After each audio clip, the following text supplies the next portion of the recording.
My name is Meredith Frost, and I'm 34 years old.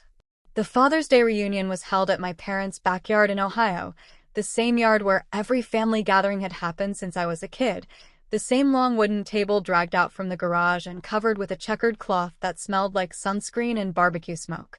I had driven 3 hours that morning with a card in my purse and a small gift for my father, a watch I'd saved up for over 2 months because his old one had stopped working back in March. I wanted that day to be normal. I wanted for once to sit at that table and just be one of his kids. There were maybe 20 people scattered across the yard when I arrived, and setting out potato salad, my brother Wesley flipping burgers on the grill, my mother fussing over a tablecloth that kept blowing up in the wind. My father sat at the head of the table in his usual lawn chair, a beer sweating in his hand, laughing at something my uncle had said. I walked up, kissed his cheek, told him Happy Father's Day, and took the seat my mother pointed me toward, right across from him, sandwiched between my cousin Talia and my sister-in-law. For the first 20 minutes, everything felt fine. We ate, we talked about the heat, somebody's kid ran through the sprinkler and got yelled at for getting the cooler wet. Then my uncle raised his glass and asked my father to say a few words, the way he did every year, something about being thankful for his children. My father stood up slowly, glass in hand, and looked around the table at each of his kids one by one. He started with Wesley, talking about how proud he was that Wesley had taken over the family hardware store. Then my younger sister, how she'd just gotten engaged and how happy that made him. Then he looked at me. He didn't say my name first. He said, "I'm proud of all my children." He paused, long enough that a few people actually smiled, thinking something kind was coming. Then he kept going. Except the Disgrace sitting at this table. The yard went quiet so fast I could hear the sprinkler still running somewhere behind the house. He wasn't joking. His face was flat, almost bored, like he was stating a fact he'd repeated to himself 100 times before he ever said it out loud. I felt my face go hot, felt every set of eyes at that table land on me at once, and for a few seconds nobody moved. Nobody defended me. Not my mother, who suddenly found something fascinating in her napkin. Not Wesley, who stared down at his plate like it had personally wronged him.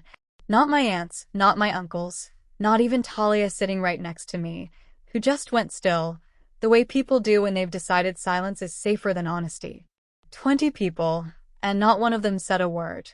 I sat there with my fork halfway to my mouth, the same fork I'd been using to eat the potato salad I'd helped my mother make the night before, and I understood, fully and completely, that this wasn't the first time he'd thought it. It was just the first time he'd said it where everyone could hear. I could have screamed.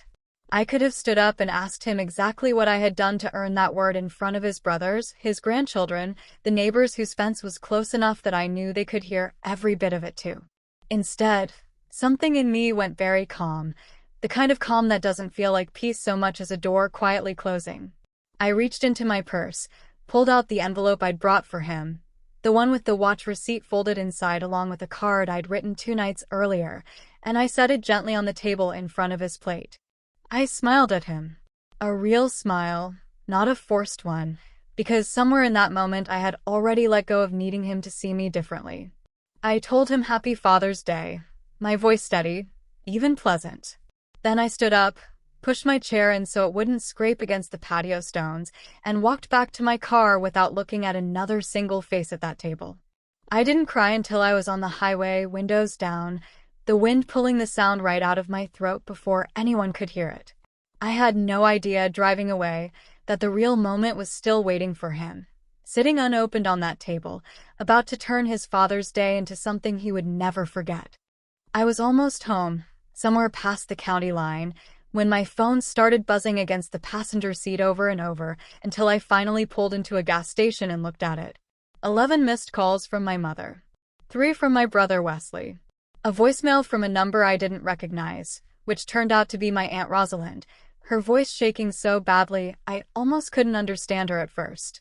She kept saying my father had read the card and that he'd started screaming so loudly that the neighbors 2 yards over had come outside to see what was happening, screaming so loudly that my mother had to ask my uncle to calm him down before someone called the police on their own family reunion. What none of them knew, what I hadn't told a single soul before that day, was what was actually inside that envelope. It wasn't just the watch receipt.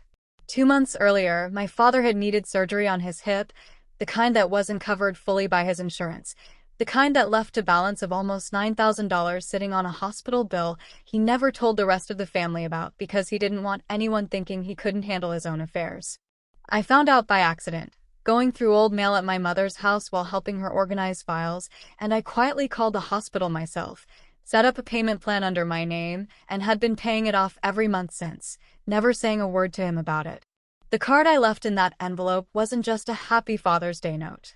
It was a printed statement showing the balance fully paid off, $0 owed, along with a short letter I had written explaining exactly what I'd done and why I hadn't told him. Because I didn't want credit, I just didn't want him to carry that weight alone. That was the part that broke him open in front of everyone. Not because he was ashamed of needing help, my aunt told me later, but because he realized in real time, surrounded by the very family he'd just humiliated me in front of, that the daughter he'd called a disgrace was the same daughter who had been quietly carrying a debt he hadn't told anyone about. He didn't scream out of anger at me.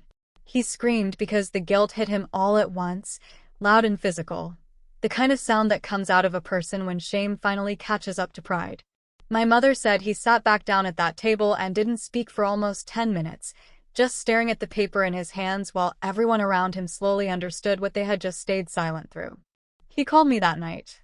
I almost didn't answer. When I finally did, his voice was different than I had ever heard it, cracked and small in a way that didn't match the man who had stood at the head of that table hours earlier. He didn't make excuses. He didn't try to explain away what he'd said. He just kept repeating that he didn't know, that he'd had no idea, that he was sorry. More sorry than he knew how to say out loud to a daughter he'd spent years measuring against a version of success he'd built in his own head. I let him talk. I didn't forgive him in that phone call, not fully, because some wounds don't close just because someone finally sees them. But I listened, because for the first time in my life, he was actually trying to see me. In the weeks since, things have started to shift, slowly, awkwardly, the way real change usually does. He's started calling just to ask how I'm doing, not to compare me to Wesley or my sister, just to talk. My mother told me he kept that printed statement in his wallet, behind his license, like a reminder of how close he came to losing something he didn't even realize he had. I'm not writing this because I want sympathy. I'm writing it because I think a lot of people sitting at family tables right now know exactly what it feels like to be called the disgrace while everyone around them stays quiet, and I want them to know that staying calm, walking away with your head up, can sometimes say more than screaming ever could. Sometimes the loudest response is the one you don't give at all. If this story meant something to you, if any part of it reminded you of your own family table, your own silence, your own envelope you never got to hand someone, do me a favor and hit that subscribe button before you go. I share stories like this one every single week, real raw, the kind that stay with you long after the video ends, and I'd love to have you back here for the next one. Thank you for listening to mine.